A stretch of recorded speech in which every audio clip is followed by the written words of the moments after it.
Hey, what's up guys? Furious Figures here. Today, I'm taking a look at the Star Ace Collectibles, The Flash. Now this figure is made in the 1/8 scale, which I believe means that it is 10 inches. Now inside the box, you would have a showcase of the figure, and you got pictures of Flash. On the back, you got about a lot of yabba yabba, warnings, stuff like that. Real Master Series, The Flash. I really like this box. I think that it's a great start to a pretty great figure. Now guys, as you can probably tell from how the figure wasn't in the box just now, I have been posing this guy around quite a bit. I have encountered some small issues, like this thing kind of comes off if you're posing it. Be warned of that. Other than that, the figure's pretty perfect. But the scaling is a little bit wonky, especially since not many companies make 1/8 scale figures. But in a second, I'll just take a look at the articulation for you guys. Well, I told you guys that I'd take a look at the articulation, and here we go. Well, the figure doesn't have ankle pivot, but it does have ankle articulation right there. It has toe articulation, which is not seen in many figures. It has double jointed knees, which is great. The legs don't go farther than this because the butt is sculpted right in there. It goes about this far forward, but you don't want to pose them like that because of the material. Same for the other leg. This belt is movable, so if you don't like it in one position, you can move it. It moves forward like that much, back about that much, but that doesn't really look too good. The arms, the hands don't have much rotation, but it isn't bad. It's pretty good. Double jointed elbows, but doesn't really work like that because of the clothing. Arms go out about this far up, which is pretty good. This far back. As far as I'm concerned, there I think, yeah, there's a butterfly joint in there, right there. So you can tell that's pretty important. The head and neck is one piece on this head sculpt, but as I get into the accessories, I can show you guys how the other head sculpt has two different pieces for the head and neck. So the head does not rotate that much on this head sculpt. But other than that, I will get to the accessories. Now I will show you guys all the accessories. Now this figure, since it's rather high-end, comes with two different sets of hands, these running hands and these fisted hands for punching. It does come with one other hand that holds a specific accessory, which I have right here. This is like an open fisted hand, so you can kind of use it as a punching hand if you really want, but it can fit this lightning bolt in it, just like that, which is pretty cool, I think. It symbolizes when he goes to throw lightning in the second season, when that was introduced. And here is a unmasked cowl that you can put on him. It is hard plastic, not material. This is the Barry Allen head sculpt, if you will. It isn't that on point with the face. I don't know if they had rights to Grant Gustin's face on the figure. Doesn't look like they did. But this head is very well articulated. It has all this, and it has all the articulation of that head. And if you really want, you can just pop that head off there, but I don't see the need to do that. Here are some more lightning effects. These two are the same. And these two are also the same. There are, or is, one more kind of two effects. The whirlwinds. These technically work as hands because they plug in right into the hand holes. Not on hands, if you can see that. I did have you looking at them earlier, but I really like it. I really like this figure and all the accessories that comes with it. Now, this figure does come with a stand that I can't quite wrap my head around how to twist it.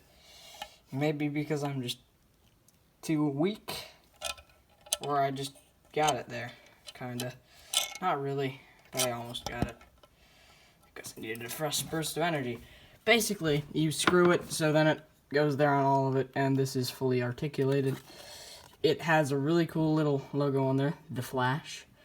Weirdly from Season 1, compared to the mostly Season 2, Season 3, Season 4 figure there. He fits pretty well on this thing. It's got some DC Comics. As you can see, it screws in there. I like the stand too. I think it's a pretty cool stand. Overall, I think this is a great figure. But the only major issue with it is its scaling. The 1/8 scale isn't, as I said, commonly used around the market these days. It's usually 1/12 in the collecting industry, but a lot of them are 1/6. This is just kind of a weird purgatory in between the two. It doesn't fit with 12-inch figures, and it also really doesn't fit with 6-inch. Other than that, though, it's really good as a standalone figure if you just like having one big prized figure, like each in like separate little casings with their stands like this. If you're that kind of collector, you know, props to you. This figure is basically perfect for you, other than the stuff that I talked about earlier. The coloring is also kind of off. It's bright red on some of the bits, doesn't really fit.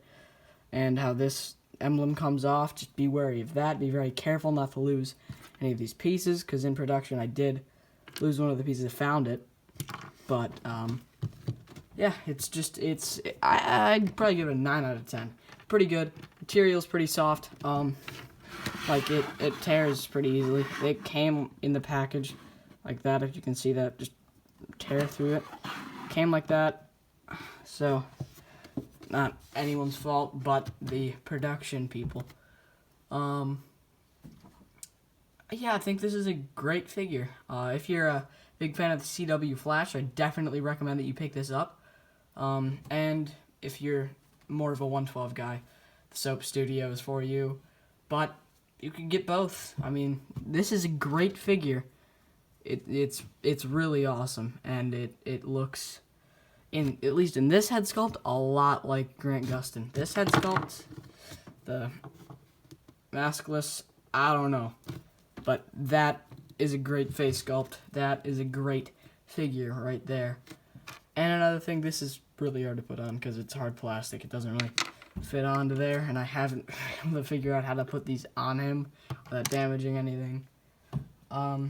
But it is recommended to heat these things up if they get warped, which it said that they will, which is worrying, but it's just for extra care. Yeah, no, other than that, guys, stay furious. Hey guys, I'm just here to say I'm sorry. There has been a severe lapse in my judgment. No, I'm just kidding, but I've been gone for a while, and I thought that you guys deserved to hear an explanation. Basically, I've just been kinda tired. Stop motions are tedious. Like this thing might take an hour, 2 hours in total to make. It's not a hard video to make, but those stop motions take days, weeks. But I am very pleased to tell you all this. For a school project, me and my friend have been working on a stop motion on our new channel, Batman or Deadpool. I think that you guys will really like it once it drops. Probably drop in like 4 weeks-ish. Which, I'm just saying, 2020. Well, man, I have not been on this channel in a long time, but I hope to get some more reviews up over Christmas break. School is really, really hard, and I'm kind of sad. But I got a new dog, and he's the greatest. He's the light at the end of the tunnel. Sorry to get all emotional, but I just want to say thank you for all my subscribers. It may sound stupid because I only have like 50, but I'm still thankful for you guys. I hope that you know that. And I'm not saying that this is a return of me. I may just never touch this channel ever again, but I wanted to have a little talk with you guys, even if it was only 2-3 minutes. But it's been great. It's been great. With this channel, with everything. I mean, there's so many figures that I have that you guys haven't seen. I mean, really, it's kind of crazy. But, thank you guys. And in the comments, spoiler talk for Rise of Skywalker if you guys feel like it. See you guys next time. Stay furious.